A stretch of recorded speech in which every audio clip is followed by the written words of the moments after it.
Accept what was, prepare for what will be, live a life beyond the hurt. You are now listening to Kandid with K. Sometimes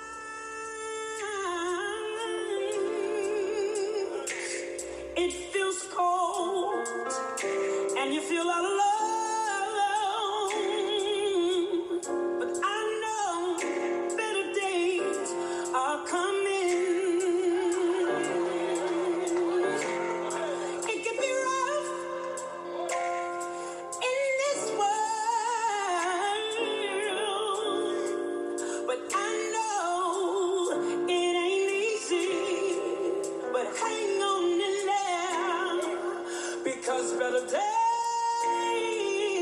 are coming.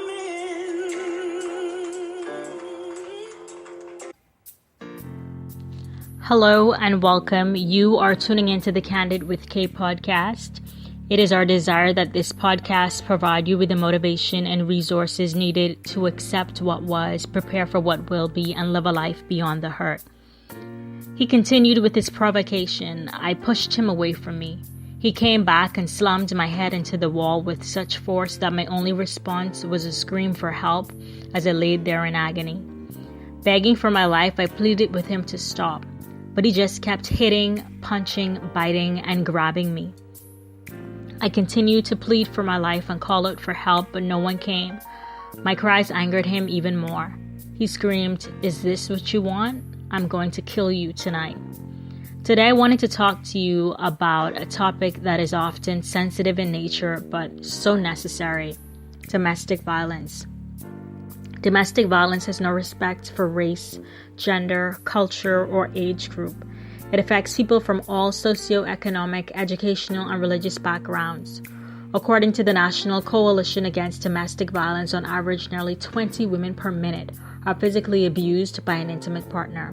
1 in 3 women and 1 in 4 men have been victims of some form of domestic violence in their lives.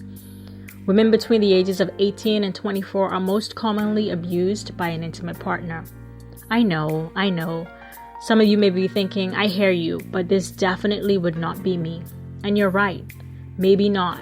But can I tell you that those were my exact thoughts and words?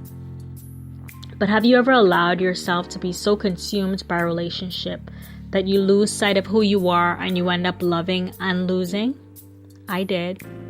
Listen up as I share my story. In the beginning, we were the perfect couple who expressed their love in so many ways. He was the charming one and said all of the things that I needed and wanted to hear. I knew of his promiscuous past and I didn't care, because people change and I wasn't like the other women he dated. I was focused and poised and relentless in my efforts to be successful. Eventually, as the years went by, the newness wore off and his true character became evident. The excessive phone calls and possessiveness made sense to me, as he wouldn't be doing this if he didn't love me, right? Well, this was my thought until a blow to my head, along with other bodily injuries, left me incapacitated and unable to eat solid foods for about 2 weeks. How dare he? How could he? Why would you hurt the woman that you love? Over the course of our relationship, every act of abuse was kept from family and friends. I was embarrassed. What would they think of me? And a part of me also thought that he would truly change and be the husband and father that I needed him to be. So this is what kept me glued. This glue, however, lost its tact after the final beating, which occurred in the presence of my children. After this, I knew I had to leave. The decision to do so was one of the hardest things that I have ever had to do. And this emancipation infuriated him even more. So this is when the harassment and torment began. But I made up in my mind that I could no longer fight him one-on-one anymore. So I pressed charges against him, got a restraining order, and attempted to pick up the shattered pieces of my life. Starting over for me seemed so difficult because he was my life. And after hitting my lowest moments, and my family decided that I should seek counseling, and I did. And each session began and ended with tears. Tears for what was and for what wasn't manifested. So the one thing that helped me to maintain my sanity was a prayer of serenity.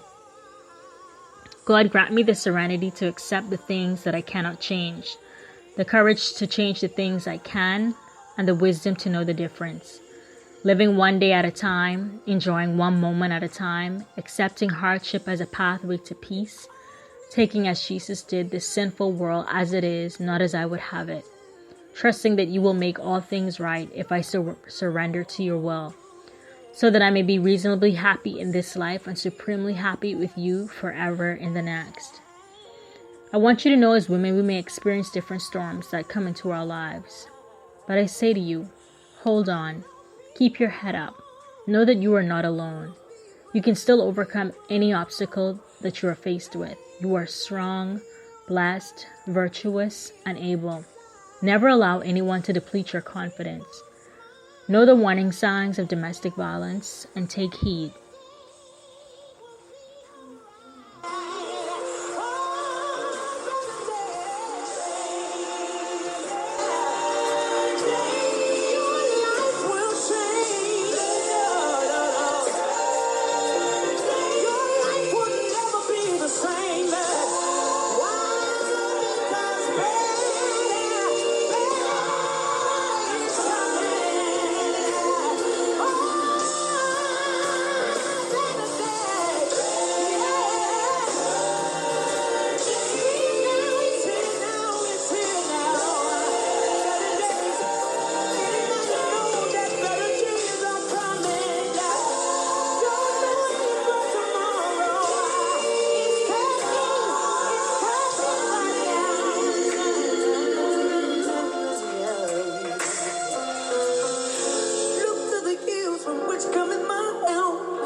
Better days are coming.